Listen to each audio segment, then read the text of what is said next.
Marie the Forager Chick, and welcome to Wild Eating with the Forager Chick, this series. I'm here to show you how to forage wild edibles and medicinals and what to do with them. So stick around. Today we're going to go find some wild spices and make something really good. Oh my word, I haven't even left my spot and already I found some really delicious edibles that we're going to use in the kitchen when we get back to the house.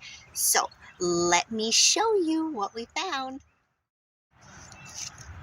So right here we have found some purple dead nettle. There you go, you can see it a little bit better now. So purple dead nettle is in the mint family. It is not like stinging nettle. It doesn't sting you. Has no stinging hairs.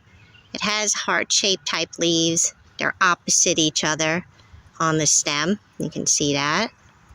They're slightly furry when you feel them. So I don't eat these raw. I prefer them cooked or blended in something because of the texture. And you can see the edge of the leaf is serrated. And it has little teeny tiny pink flowers. With flowers, so far all I see is more of the greens, but they have little purplish pink flowers. And if I can find one, they kind of look like, when you look up close to the flower, it looks like a little bit of a dragon or a snakehead. But in the mint family, they have irregular flowers, so that's how you know it's a mint family. And also, they have a square stem. If you roll the stem in your fingers, you'll feel that it is square. But it is edible and it's also medicinal. So if you get cut and you're outside, you can take this herb and crush it up and just shove it in the wound, and it'll help to stop the bleeding. Isn't that wonderful? But it does have some vitamins and minerals. So we're going to collect some and then add it to our blend later. And I'll tell you more about that when we get back to the kitchen. Let's see what else we can find. Here are two more edibles. First, right here, we have some dock. Either yellow dock, wavy dock, curly dock. It's one of those. It's in the sorrel family. And most of the time on the stem, you'll see some red running down the midline. These grow in pastures mostly, and especially where there's a high nitrogen content, you'll see a whole lot of these. I'm going to try to find a bigger plant so you can get a better idea on it. But here's one of the little bitty ones. This is my favorite. These small leaves, especially like by next month, these will be curled. They won't be unfurled yet. Oh wait. And they're so delicious. Like, I'll get them before they unroll and just saute them like asparagus, and they're delicious. But even at this size, they're not bitter when they're this small. They're very tasty. Have a little bit of a slight sour, almost lemony taste. Not quite full lemon like wood sorrel, but it's really tasty. You can see the veins in the leaf. I'm going to turn it upside down so you can see it too. There's another one. So it's hard to decipher between yellow dock and curly dock, wavy dock, but they're all edible. And they are medicinal as well. They're great for the liver. Just about anything that grows in the springtime is helpful for the liver. And you could even eat the root. So there's dock, which is also called rumex. That's its genus. And right next to it is the purple dead nettle. So also we have here some cleavers starting. See these little whorled leaves, these little clusters? Aren't they pretty? As these get bigger, they stick to you, they cleave to you. But you can see, you can't mix this up with anything else because it has the little tiny leaves that whirl all the way around it. About 5 to 6 leaves per plant. And they have little teeny tiny wild white flowers, but you can't see them yet. But these are edible and are also good for the lymphatic system. So when they're small like this and tender, they're delicious. When they get a little bigger, they kind of have that sticky Velcro kind of texture to them, so I don't really like them then, other than for tea. But I'm going to gather some of these too. Cleavers. Look, plenty of purple dead nettle with the flowers. See what I mean? How the flowers get irregular and they kind of look like little dragon heads? To me, they do. I don't know if they do to you. They sure are pretty. Sometimes I'll find a whole bunch of these because they're so invasive. I'll just pick off the flowers and put them on my salad. Purple dead nettle. So while I'll share with you the different wild edibles and medicinals that are out there, I do want you to be sure to know your plants and mushrooms 100%. Find somebody in your area that can help you identify plants. That's what I do for a living. So if you are in Georgia, I'd be happy to help you out. We have classes online and in person all the time. Do find a knowledgeable guide though in your area, and a field guide, a book on mushrooms, a book on plants that can help you. Don't just use Mr. Google, because that doesn't always work. So while I'll show you a couple of things and I'll also tell you the medicinal benefits, please do your own research to make sure that nothing is going to disagree with any medication or illnesses that you might have. All right, we have another edible right here, right next to me and Levi. If you look right there, some over there. You know what these are?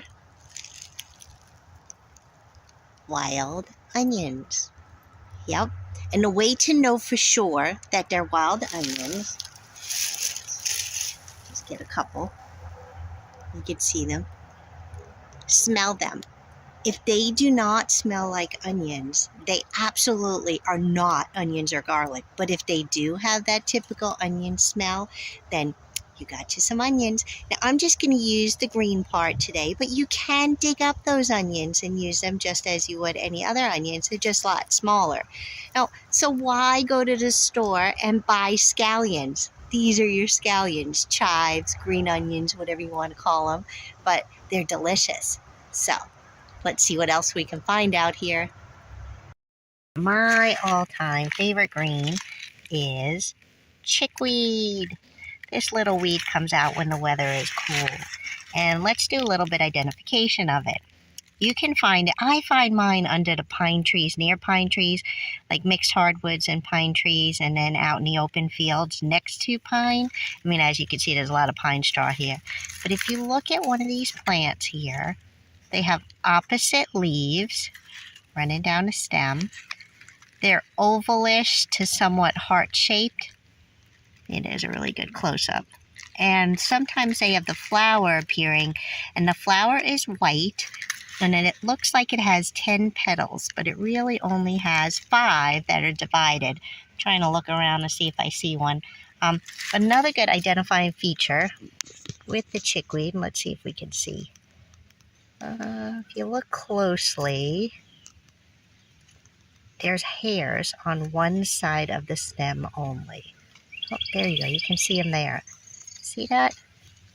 And you can see it's very shallow, loose, very soft. It comes up really easy out of the ground. You just pull them out. So they have very shallow roots. And this is a great little green to eat, to make pesto, to add to your salad. I had it today with some eggs on a sandwich. I just sauteed it for a moment and then put the eggs in there and put it on my bread. And you could also use this on the skin.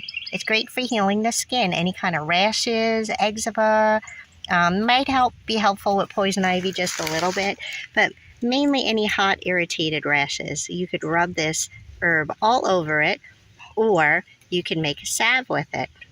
You could also make a compress, like squish it up really well and put it in between some really hot cloths like cheesecloth or something, and then put that on if you have a wound or a rash that's kind of festering a little bit. Oops, lost the focus there. There you go. Chickweed.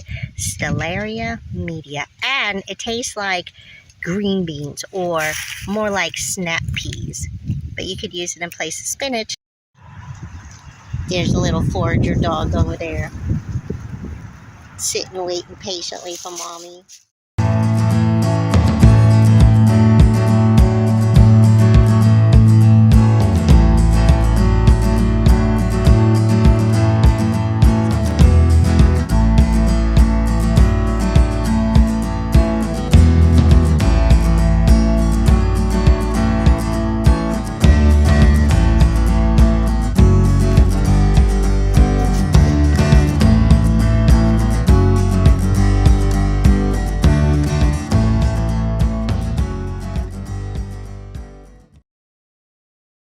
Hello there. We're back. We're in the kitchen now, and we're going to get ready to make something really cool.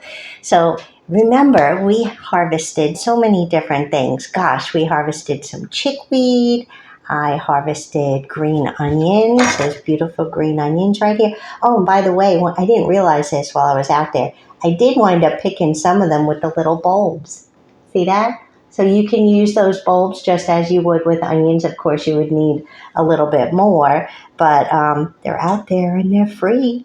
And then we harvested some henbit and some purple dead nettle. So I did want to show you guys that the purple dead nettle and the henbit, when they're close up right next to each other, you see that? They can kind of look alike.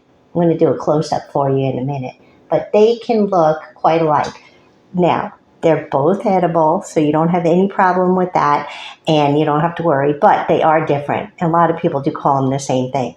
Henbit, remember the leaves clasp all the way around the stem, and then the purple dead nettle has opposite leaves that are kind of heart-shaped and fuzzy. But we're going to put that into our recipe today. See the difference? Dead nettle. It's fuzzy. Henbit is smooth. And what else did I get? Oh yeah, we had some cleavers. Kind of got lost amongst the chickweed because they stick to them. And then we had a couple of leaves of the yellow dock. So I put that in here as well. I rinsed everything off. And we're going to make today a green goddess tahini dressing. So it's a great way to use your herbs as your spices. I know not everybody has green goddess ingredients in the house. And you may not even have had green goddess as a dressing, but it's really, really good. So it's very healthy for you. Making a vegan version, but you can easily change the recipe up, and I'll give you some tips as we're making it. So I've cleaned all of the herbs right here, and I have all of my ingredients. I'm going to post the recipe below in the description so you have it. Okay, so what I'm going to do first is I'm just going to chop up a few of these green onions. We don't need a whole lot of them, but I just want to have those ready to go in with everything else. All of this comes together in like 5 minutes. So I'm just going to cut off the little bulbs at the end. I've already cleaned them to make sure there's no icky parts in there. Oh, I missed one. That's not a good part, so we'll take that off. I'm just going to give it a rough chop. There we go. Just to put that aside. I want to show these guys to you in a minute. All right, so in a food processor, I'm going to bring this right up here so you can see. I'm going to add our little pinch of onions, probably about a tablespoon. And you don't need to chop all your greens, but you want about a cup and a half. So see that big old handful? I could measure it. I'm eyeballing it. But what you want to do is just kind of tear them up a little bit. This way it makes it easier. The food processor doesn't have to work as hard. But I've already cleaned everything. I took off any parts that looked brown, or sometimes there's pine straw in the herbs, so I got rid of that. We don't want pine straw in our dressing. So we have all of that in there. Put this aside. Then I had a little bit of leftover cilantro. It wasn't much, about a tablespoon or so, so I'm going to put some cilantro in there. Okay, whoops, throwing it around. And to give it a little bit of spice, I'm going to do a little bit of jalapeno. I've already taken out the seeds, but this is a pretty big hunk of jalapeno. I think I'm only going to use about half of this. I like spice, but I don't want it to like burn my face off or anything. So I'm just going to give that a rough chop.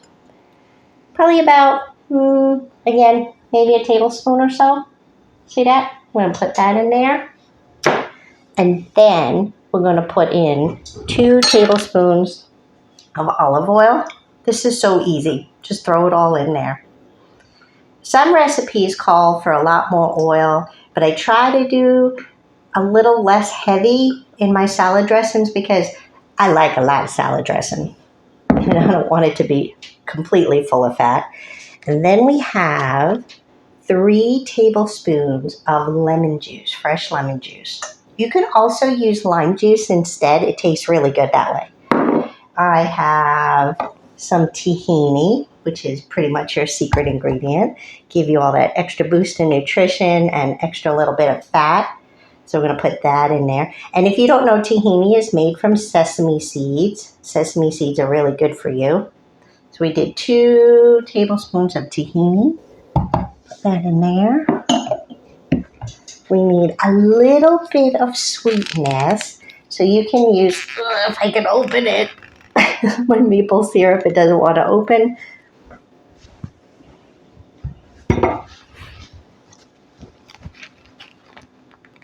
Okay. Sometimes things are a little difficult to open. So you want about a teaspoon of maple syrup. You could also use honey or sugar. I like the maple syrup, but I do love honey. So even though this recipe is vegan, I am not vegan, but I do a lot of vegetarian recipes. And a little pinch of pink salt, about 1/4 teaspoon. You can taste it afterwards. We'll taste it and see how it's doing. Let's see, the last thing I need is some water. I'm going to put about 2 tablespoons of water in right now. And then after we mix it, if we need a little bit more to thin it out, we'll do that. 1, 2. Almost forgot one of the best ingredients. Garlic. Need a garlic clove. So we're going to give that one a little bit of a chop. Doesn't have to be finely minced because it's going to get all blended in there. If you like more garlic, you can add more to it. This recipe is so easy. You can add so many different things to it. You could change up all the greens. The regular green goddess dressing is made with parsley and cilantro for the most part, sometimes mint. But I love to use wild greens. They're free. They're out there. So let's use them up. Now, this is going to get a little bit loud. So I'm not going to talk while it's on. You're going to pulse it first, and then you're going to puree it until it's nice and blended, and we'll check it in a minute.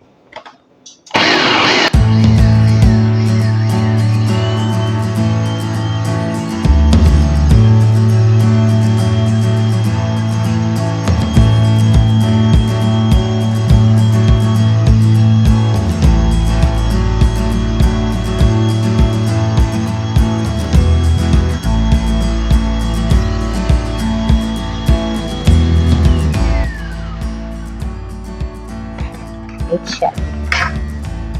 It's almost all blended. I think it's gonna needs a little bit more blending. It may even need just a little bit more of that water. Got another tablespoon. Okay. Here we go. Get loud again.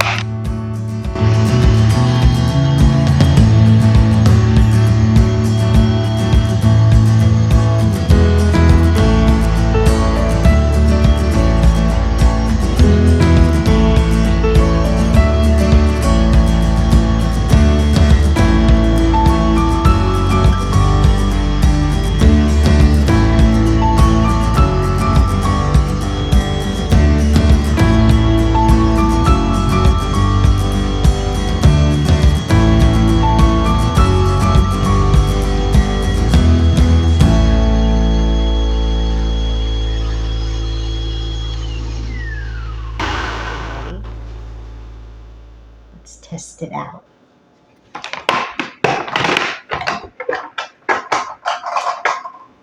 Looks good.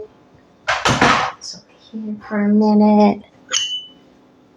I want to make sure all those herbs are broken up. My food processor is huge. So ideally this would work even better in a small food processor or in the blender. My blender bottom is huge. It goes to a giant mixer, so it's over there.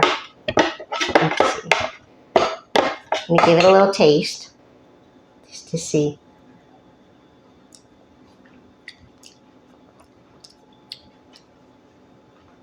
Still got a little chew to it from the herbs. I think it needs something. I think it needs just a little bit more salt.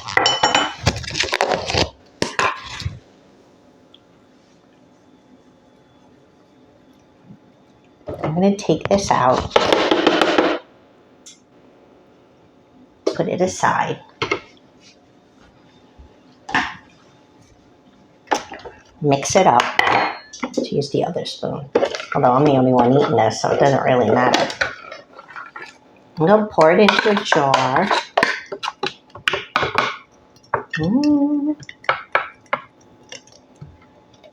Get it all in there. Yum, yum, yum. Could have used a smaller jar than this.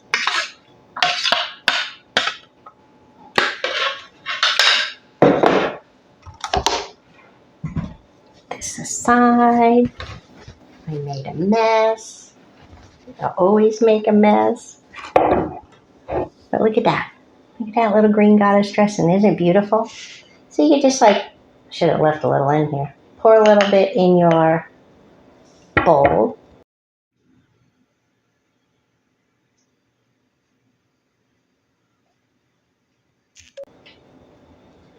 Take some carrots. Eat it that way.